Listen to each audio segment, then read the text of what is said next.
But we see a lot of students going, this sucks. This scares Mm-hmm. me. This is intimidating. I feel this. We had a student say that she feels a sense of impending doom Mm. when when she starts the data insights section. So our advice on it is kind of twofold. Again, stick to official questions. Be a little careful because there's not that many in print. So get those official guides, the official question packs. You're going to overpay for some of it. I'm not thrilled with that, but you want to get a feel for the official ones and how do they construct these questions and how do they make them annoying and intimidating. Welcome to the Sojourner Scholar podcast. The GMAT Focus edition presents the biggest change to the GMAT since its inception. And if you are really serious about dominating the new GMAT Focus edition and getting accepted into your dream business school, then this podcast is for you. I am delighted for you to hear from today's guest, Charles Bibulus, who I know is the perfect person to talk about crushing the GMAT. Charles holds a perfect 800 GMAT score, and he's one of the world's most accomplished GMAT instructors with over 20 years of experience coaching students for the GMAT. In this episode, Charles helps us understand the new GMAT Focus edition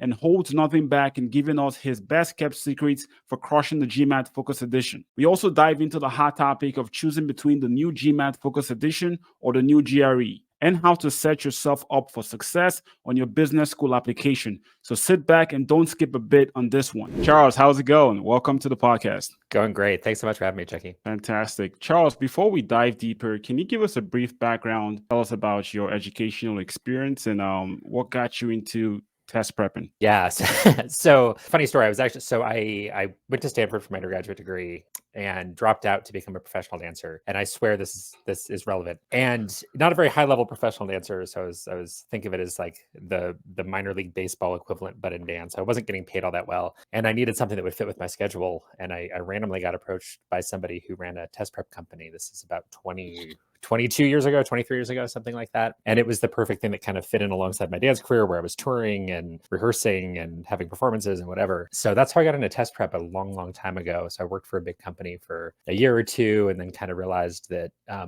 had a wonderful time there, but kind of what we were doing wasn't helping our students that much. So that I kind of struck out on my own, kind of started doing test prep on my own, SAT, ACT, GRE, GMAT. Eventually finished my degree in economics. Later on started a PhD in education. But kind of through the whole thing, I've been doing teaching, doing test prep in some form or another for 20 plus years and been working under the GMAT Ninja brand for about 15 now. Wow. Yeah, that's super interesting. What kind of dance were you into?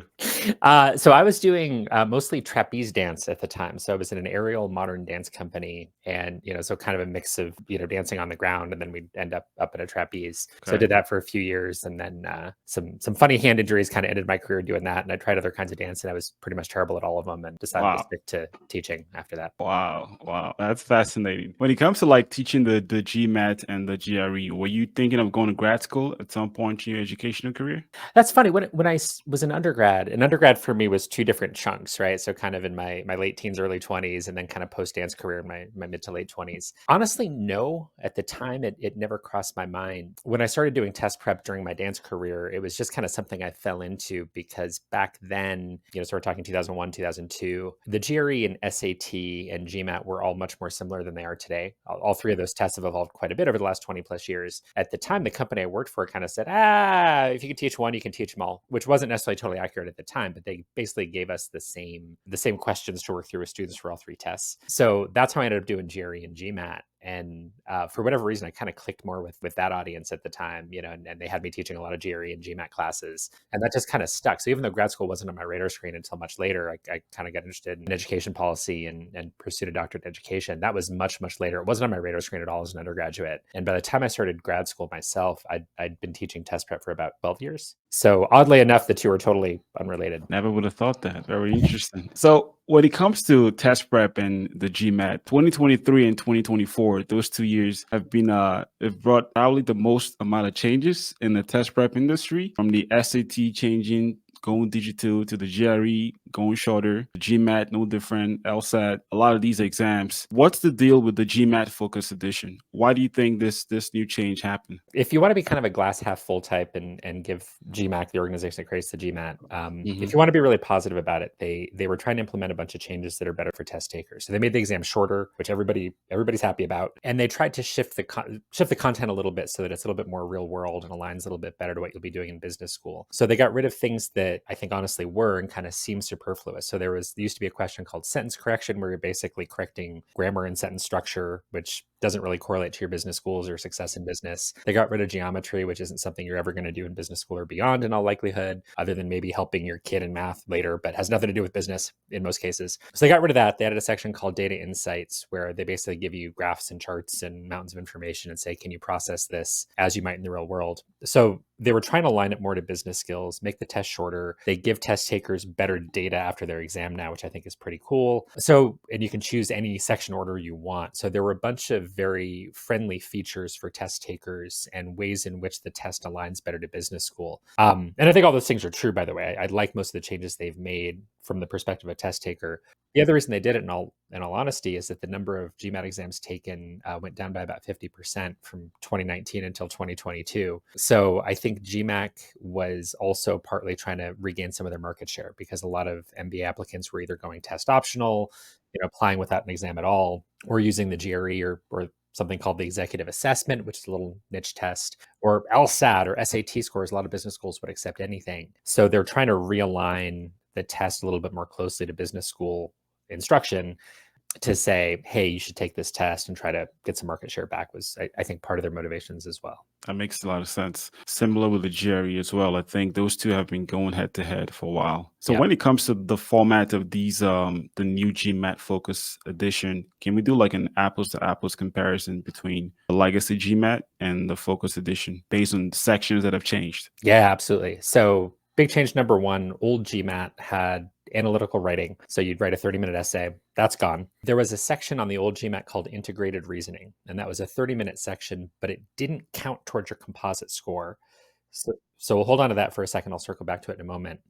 The two sections on the old GMAT that really mattered were quant and verbal. So what they basically did is they kept quant and verbal, but they simplified both. So verbal used to have 3 question types on the old GMAT: reading comprehension, critical reasoning, and sentence correction. Sentence correction's gone. New verbal section: reading comprehension, critical reasoning. So again, I think a very test taker friendly change, really good for most people. Quant used to have 2 question types: problem solving and data sufficiency. New GMAT, just 1 question type: problem solving. And as a result, both of those sections are much shorter. They used to be more than an hour long. Now they're 45 minutes each. Also a really good change for test takers. And then that old integrated reasoning section, those 30 questions, they basically took those same question types, added data sufficiency, which used to be on the quant section, added it to the question types on the old integrated reasoning, and rebranded that as data insights, put it into the new GMAT. So before, your composite score was 2 sections, quant and verbal. Now it's 3 sections, quant, verbal, both of which are simpler and shorter. Not easier, but simplified in terms of structure and shorter. And then this 3rd section, data insights. And those 3 sections now combine equally. So no more writing, a little bit more analyzing data. But part of what's interesting about all this is that really they haven't created any new question types.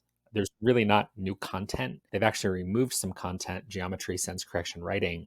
And they've kind of taken what's left of the test, rearranged it a little bit. So for most test takers, the reality of the new GMAT is, yeah, this data insights section counts towards your composite now, but there's actually less to study. So, and GMAT was thinking very consciously of that when they redesigned the test. They said, hey, how do we make this less intense for test takers who need to study for this? Can we reduce the amount of studying that people need to do? So another really positive change. I mean, even running a test prep company where we can say, oh yeah, it's bad for business because maybe our students stick around for less time. But honestly, we want that. Anything that's good for test takers puts a smile on our face. Mm-hmm. If you can concentrate more of your time on a smaller handful of things, I just think that's better, a lot less torture for students. So all of those changes in kind of shrinking the exam and making the sections a little bit more straightforward, I think is great. Mm. So what was the point of having the integrated reasoning section as part of the legacy GMAT then, if most people always just reported their quant and verbal scores? Yeah, great question. At the time, so they introduced it it was 2011 or 2012. I can't remember the exact year now, but it was about 10, 12 years that they had integrated reasoning. Okay.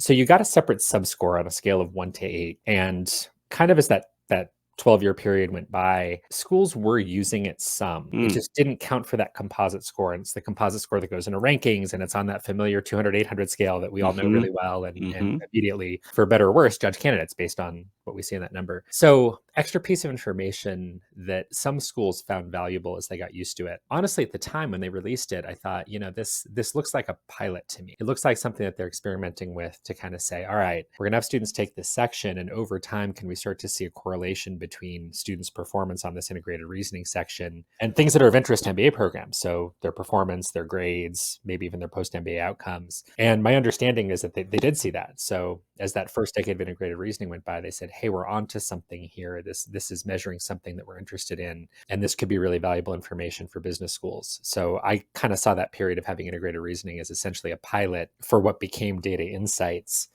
So I'm pretty sure that's why they did it initially, and starting out without having a lot of great data on how useful is this in the admissions process, they left it out of the composite score just to give themselves time to study it and say, okay, does this actually say anything valuable about how prepared this candidate is for grad school? This podcast episode is brought to you by the Funding Masterclass for International Students created by Sojourning Scholar. If you are struggling to find ways to fund your international education, you can now discover the secrets that allowed me to fund my education in the US, covering hundreds of thousands of dollars in my exclusive course, which you can sign up today for free at sojourningscholar.com/funding. In this course, you will learn the strategies and resources I and many international students have utilized to make their educational dreams in the US come true without breaking the bank. So don't miss this unique opportunity to learn how you can make your own study abroad dreams come true. Go to sojourningscholar.com/funding, linked in the description section below to sign up today. Once again, that's sojourningscholar.com/funding. So in your counseling, given your decades of experience in your counseling and working with GMAT preppers, did you encourage them to take that section seriously in the past, or did you just say, the focus is clearly on the verbal and the quant? Yeah, great question.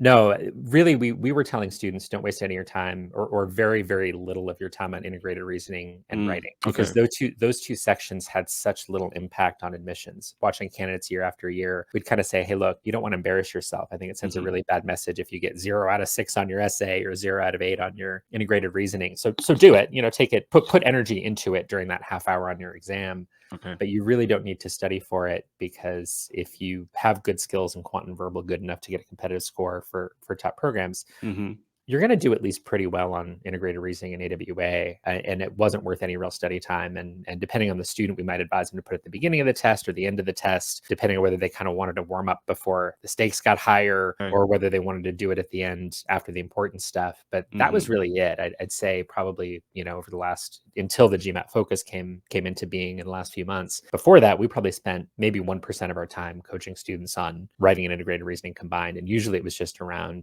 how to sort of manage the section order, what decisions to make, and how to manage energy. They decided to do it early. So how do you write a pretty good essay without burning brain cells? How can you do it in 20, 25 minutes and be relaxed about it? So that was kind of the extent of it. I see. So getting into test prep strategies specific to the GMAT from section by section, what are some, you're not...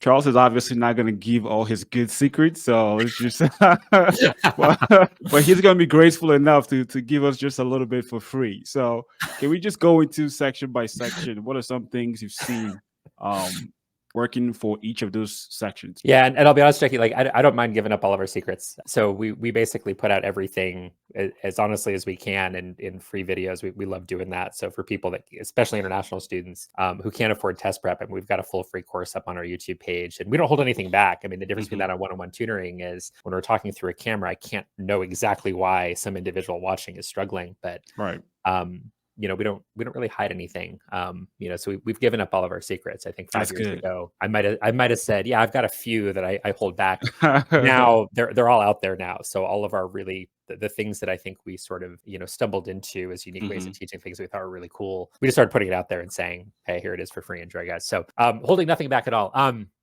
Verbal. Here's the way I would think broadly about prep. So for a student who needs to improve on all 3 sections, the place that I encourage people to start with is verbal. And you want to work on everything probably from the very, very start, but often verbal is the thing that takes the longest amount of time to improve. So when you think about reading comprehension, okay, it's reading passages and what is it? How do you improve at that? It takes time. A lot of it is maybe your reading in English needs to get better. That could be one possibility. And if that's the case, you're going to need a lot of practice. Another possibility is that you struggle to kind of calibrate, well, how am I reading? What am I reading for? What am I looking for? What kind of notes do I take? And even if your fundamental reading skills are really, really strong, meaning that you read a passage, you read a paragraph, you read a sentence, and you very consistently, even a really hard paragraph or whatever, you consistently understand exactly what the author means. Not just kind of, but you really get exactly what they mean. Even if that's the case and your reading skills are phenomenal, sometimes it takes some calibration to say, yeah, but I don't read like this or answer questions like this in real life. Like in our day-to-day work, it's just not what we do. So sometimes it takes time to sort of figure out, am I obsessing over every single detail? Hopefully no. Am I skimming it the way you might in real life? If you have a corporate job, tons of stuff lands on your plate every day. And if you're not skimming some of it pretty aggressively, probably can't function at work. That's the world we live in. Same thing with things we might consume in our spare time. If you're reading through your news feed, I think we all skim now, and that's good. Well, you can't really do that on a standardized test where they're going to ask you, these hyper specific things, or better still, to really understand broadly, okay, why did the author write this whole thing? What does this add up to? So it sometimes takes the most time. First thing is I want students to be prepared to really invest time consistently from the very, very start on reading comp and critical reasoning. If you're amazing at it from the start, fantastic, but I'd still keep practicing it a little bit. But that's the thing that just takes the most time to practice, and you can't binge on it. There's nothing to learn. Like you can say, I'm studying the formulas for reading comprehension today. There's no such thing. So that's usually the slowest burn. So it's usually the first place I encourage people to look. Quant, probably the most, obviously people are going to be all over the place depending on their quant background. Some people are going to already know virtually all of the content they need. And then it's just a question of getting used to the GMAT's question style. So how do they test these things that you know really well? For other people, you're really rebuilding the foundations. So quant is kind of the area where there's the biggest amount of variety in terms of how long do you need to study in order to get to whatever your goal might be. Let's say to improve by 5 points or 10 points on the quant section.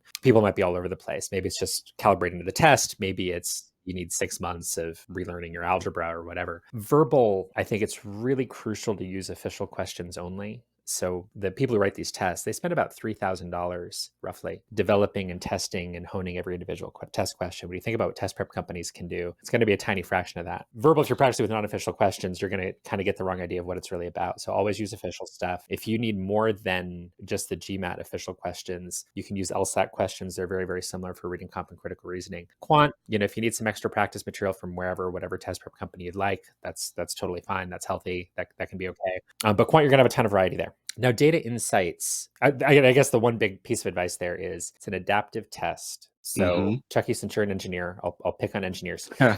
So we've seen I don't know, probably 30% of our students have some sort of engineering technology kind of background, maybe more than that. And a good number of them don't perform very well in the quant section when they come in. And it's almost never because they don't know math. I mean, most of these guys have studied much more advanced math than most of our tutors, certainly more than me, right? And that's awesome. And then they struggle on the test. And when they do, it's usually one of two things. It's careless errors. And on an adaptive test like the GMAT, the test is trying to find the level of question at which you get half right, half wrong, roughly. So if you get questions right, you'll see harder questions. If you get questions wrong, you'll see easier ones. So the test doesn't know why you missed it. So if you just did something silly and you decided 4 times 9 is 35. The test goes, oh, no, Chucky, not for you. Like, we're going to give you your stuff. And it doesn't take very many of those sloppy errors. You can miss all the hard ones you want. You miss the easy ones, you get into trouble. So on quant, the most important thing by far is make sure that you're really disciplined about making sure you don't make silly errors. Check your work, read twice. By far the most important thing. And you can afford to let go of some of the questions that are tougher for you. And when I see engineers, for example, people who are great at math, struggle on the GMAT quant section, that's usually it. There can be other things, but that is almost overwhelmingly the reason why somebody who goes, wait, I thought I was good at math. I have a degree in economics, engineering, whatever, and they go take the GMAT and go, I just scored 40th percentile. What happened? It's careless errors because the test just clobbers you for them. So as you study, it's less about, hey, I'm going to learn a bunch of content, and it's more about, can I execute really well every time? And if I know what I'm doing, I'm going to nail it. And that's the big secret. I don't like using that word, but I've seen people with pretty weak math skills who ended up struggling in business school coursework get really, really good scores. And I've seen engineers with amazing quant backgrounds really struggle to break through, just because sometimes on these adaptive tests, it's execution. And usually where we see those problems is more in quant than on the other two sections. I see. Okay. Very interesting. In my research for the GMAT, I've seen that with the GMAT Focus edition, they also changed the score range. Can you speak on that? Yeah. So superficially, it doesn't look like much happened. So they changed the composite score from a 200 to 800 scale, the same one we've seen for decades and decades, on different tests. And they changed it to 205 to 805. Why? Well, they wanted to kind of preserve the familiarity of the scores. That was actually something that business schools asked for. Business schools actually said, no, don't give us a new scale. But they wanted to be able to tell the difference between an old score and a new score. So over the next few years, you'll see applicants, pick your school, Harvard, Iowa State. They're going to see some applicants with old GMAT scores. They'll always end in 0, always be a multiple of 10, and some new scores, which will always end in 5. So doesn't make a huge difference. Now you can't get a 700 anymore on the GMAT, but you can get a 705. Okay, fine. So superficial, kind of a nice thing for schools to kind of help them figure out, okay, which version did this person take? The one thing that's a little funky, I guess two things that are a little funky. One is that they also changed the subscores. So quant and verbal used to be on a scale from 1 to 51, which wasn't very intuitive to anybody. They changed it to 60 to 90. 75 is, again, depending on the section, right around average or the median. So not that big of a deal, not super hard to interpret. The one really funky thing is the distribution's a little bit different. So one of the things we get asked all the time is, well, somebody I work with or somebody at a business school said, hey, you need a 700 to get into the school, like get a 700 and then they'll look at everything else. Okay, great. The problem is 700 on the old GMAT is equivalent to a 645 or a 655 on the new one. So and not a 705, right? Exactly. 705 is a really tough score to get. You're getting awfully close to the 99th percentile now with a 705. You're not quite there, but it's close. So look at the percentiles. If somebody in your life says, hey, just get score X, be a little bit careful. And you can go on MBA.com and there's tables that translate old scores to new scores. They're not usually so different, but we see a lot of people walking in and saying, well, hey, all of my friends got into top schools and they needed a 750. I hope, please, anybody who's listening to this, and please prove me wrong, but 750 on the new GMAT, 755, man, that's hard to get. That's equivalent. That's awfully close to an 800 on the old GMAT. So if somebody advises you, hey, or you look at averages from the schools and you say, I need a 700, I need a 750, even a 650, just be careful to make sure that you know whether they're talking about the old scale or the new one, because those top scores are harder to get on the new one. So we're about 4 months at the time the time you're watching this podcast. We're about 4 months into when the Focus edition was released. You've been working with a lot of students. What is the feedback you're getting from them, the ones who've taken the Focus edition? Yeah, great question. People mostly love the brevity. That's been the big thing, is that anybody who was exposed to the old GMAT, they go, hey, this is awesome. This is 2 hours and 15 minutes now. And I can choose my section order. And people generally really like that. And they like that the geometry is gone generally. They like that the grammar is gone. Everybody likes that the writing's gone because nobody felt that was very valuable. The one piece of kind of, I guess, negative feedback or kind of anxieties that we're seeing around it, really two things. One is the brevity sometimes makes it feel like you don't have margin for error. And that's not technically all that true for a lot of reasons. They've kind of made those scores just as stable. But when you have a section that's 20 questions, so data insights, 20 questions, quant, 21 questions, verbal, 23 questions, they're short. And I think there's the feeling that if you stumble for a few minutes, you can get yourself into trouble. So that's one source of anxiety. We see mostly stable scores from our students. So somebody who's kind of doing the same thing every time they sit down and do a test, their scores tend to be roughly the same. But you can really get that feeling of, oh no, I just had a bad reading comp passage and the section's so short. It can feel really intimidating. The brevity in a way can feel intimidating. The other big thing we're hearing is on the data insights section. And backing up a little bit on data insights, what is it really? It's meant to expose you to real world data, or data as if the same way you would in the real world. I think anybody with a corporate job, you get data dumped on your desk and some intern created, no offense to interns, created some graph and they had no idea what they were doing and it's almost incomprehensible. And you still have to make sense of it and go to that meeting and sound smart. Better still, it might be the VP making a terrible graph. So GMAT's doing that. So you take the GMAT and you see these data displays or these tables where you just go, what? And cool. Like I think it captures kind of a real world thing that we all experience. Now that can be really intimidating because sometimes there's extra information or there's kind of badly written information or badly presented information. And they're saying, hey, can you cut through that? And somewhere in here is enough information that you can answer the specific questions we're asking you. But if you get intimidated by this tangle of silliness, you're going to underperform your actual ability levels. And there's nothing you really need to study. It's not like you need to know more about statistics or math or anything. There's verbal-based questions, quant-based questions, nothing additional. There's really nothing there that is beyond what you see on the quant and verbal sections. But we see a lot of students going, this sucks. This scares me. This is intimidating. I feel this. We had a student say that she feels a sense of impending doom when she starts the data insights section. So our advice on it is kind of twofold. Again, stick to official questions. Be a little careful because there's not that many in print. So get those official guides, the official question packs. You're going to overpay for some of it. I'm not thrilled with that, but you want to get a feel for the official ones and how do they construct these questions and how do they make them annoying and intimidating? And then remind yourself, hey, the information's in there somewhere. It's there. And don't get freaked out when something doesn't look the way you want it to, because I think Data Insights has a different feel. Quant section, they're pretty much never, very, very rare exceptions, going to give you more info than you need. Data Insights, all the time. That's kind of the point.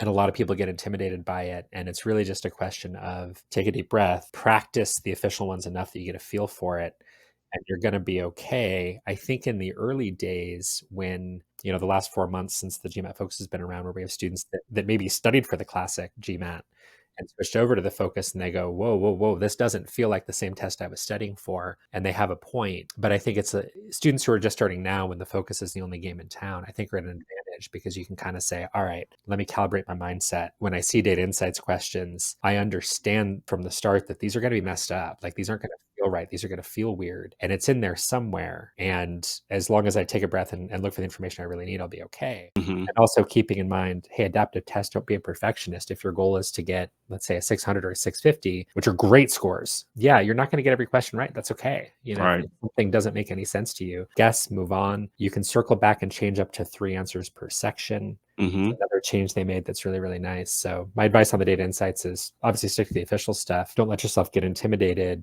If you look at one and just go, dude, I have no idea what's going on here. Cool. Guess, Mm-hmm. move on, flag it, Yep. come back if you can. It's okay. Don't be perfect. There's no need to be perfect on this test. It's how it's designed. I see.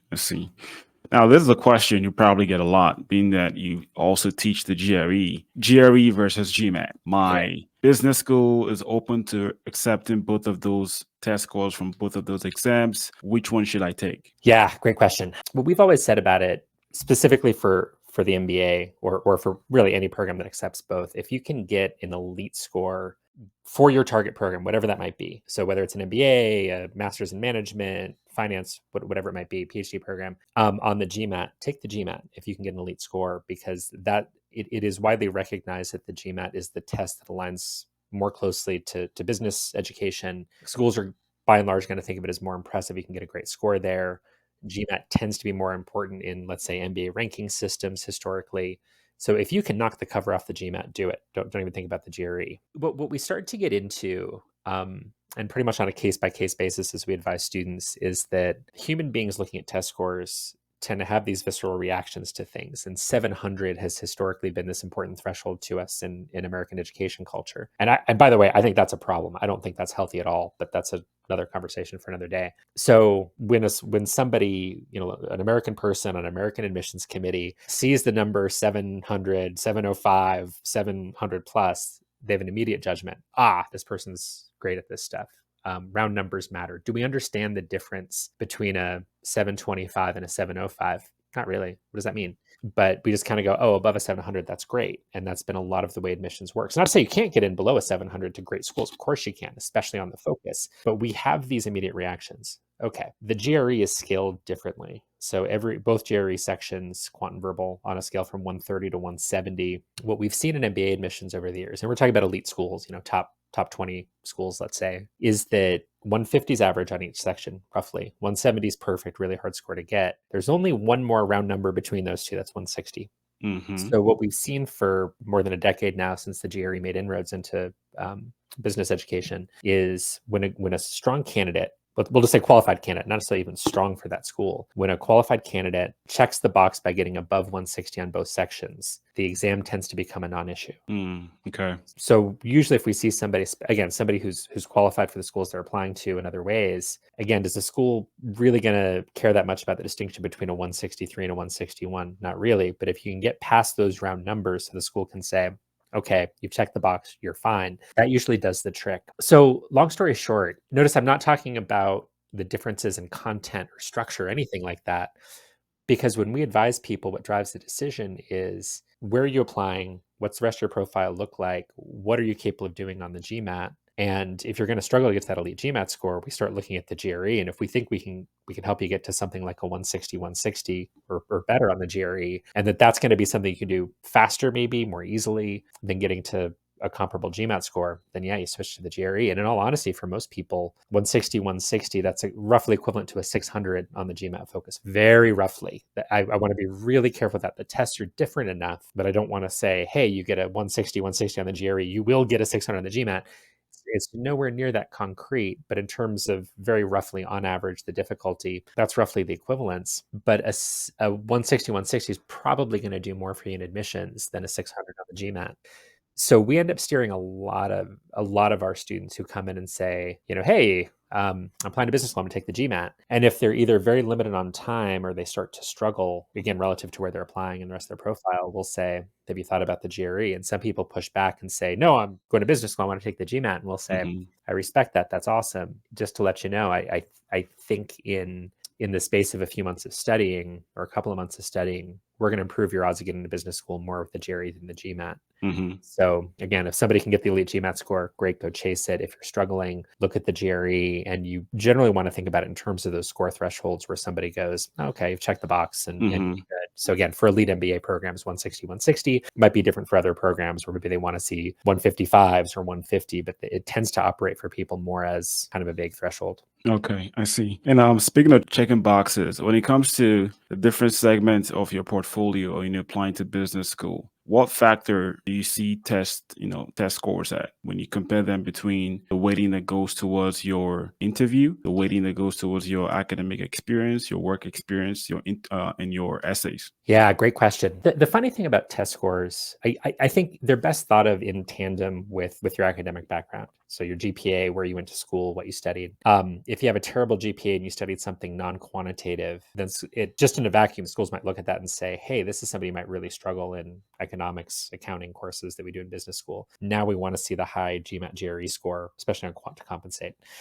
So think of those in tandem. The way I would think about it is the academic bucket is mostly that's mostly a box you check. Schools want to know that you're going to be okay academically. You can handle the work. Once you've checked that box and said, hey, I'm going to be fine academically, I'm going to be successful academically here, everything else matters way more. So one way to think about it, if we're thinking about, let's say, top 25 MBA admissions, back of the envelope, I'd say 60, 70, 80% of candidates, something like that, I think have checked that box. If you don't check that box, you're in trouble because schools are going to say, ooh, we might end up with an empty seat. This person might freak out when they see a number, whatever, bad, right? It can disqualify you. But once you've checked that box, for the most part, it's really all about everything else, work experience. Okay. Personal background, like what's your personal story? What are your career goals? What do we see you doing when you graduate? Is this program a fit? Do you want to do something with your career that has absolutely nothing to do with anything that goes on at this business school program? You're probably going to get rejected. There's a lot of ways you can screw up an interview, but I would really kind of think about it as two buckets. There's the academic bucket, check the box, and then they're going to focus on everything else. If you do more than check the box, hey, you've got a 4-point from some rigorous program and you've got a 755 GMAT, awesome. That's going to help you even more. That's bonus points. But academic side, mostly check the box. Once you've done that, then it's everything else, your story, your essays, your plans. Your essays are mostly about communicating who you are, where you want to go, whether you fit at the school, your work experience, your recommendations. That all kind of goes into one collective bucket as well. In a vacuum, I'd say it's the far more important one, but you can be amazing over here on the work experience, the personal story, your goals, your alignment with the school, your enthusiasm about that particular program. You can be great there. And if your academic side is really, really weak, you can get yourself rejected, or they might waitlist you and ask you to retake the test, something like that. But in general, I'd say everything else, who are you? What have you done in your career? Where are you going in your career is by far the most important. And I'd think of the academic side for MBA programs as check the box. If you can do more, that helps. But if all you've done is check the box, okay. And we see awesome candidates, especially if you're an international student from someplace that's underrepresented here. So if you're thinking of an old friend of mine from Bolivia, somebody I went to high school with, got destroyed by the GMAT, really struggled, really smart guy, actually. I don't know why I didn't help him on the GMAT. I wished I'd known, I would have helped him, lovely guy, but he didn't have a great score. And he had awesome options for MBA programs because they're like, this is a really interesting guy from a country that we just don't see represented here. Let's talk to him. And he's an amazing interview. amazing. He knocked the cover off his interviews, had tons of offers. So if you're from someplace that you don't see represented as much in the US, then it counts for a lot more than, having 20 more points on your GMAT score typically. Wow, this has been great, Charles. Thank you so much for dropping a lot of gems on the podcast. Can you tell people where they can learn more from you and get more from you? Yeah. So visit our website, gmatninja.com. We have a complete free GMAT course up on our YouTube channel, also available through our website, complete free GRE course. So just us giving all of our secrets out on a video as honestly as we can. Obviously do one-on-one tutoring and admissions consulting as well. But honestly, I'm thrilled if a lot of your listeners just, find us, enjoy the free stuff, say hello in the comments. We'd be thrilled. It's fantastic. And we're going to make sure to include relevant links to Charles's website, GMAT Ninja, in the description section of this video. So make sure to check that out. Charles, thank you for coming on the podcast. We look forward to connecting with you in the future. Chucky, it's an honor. Thank you so much for having me.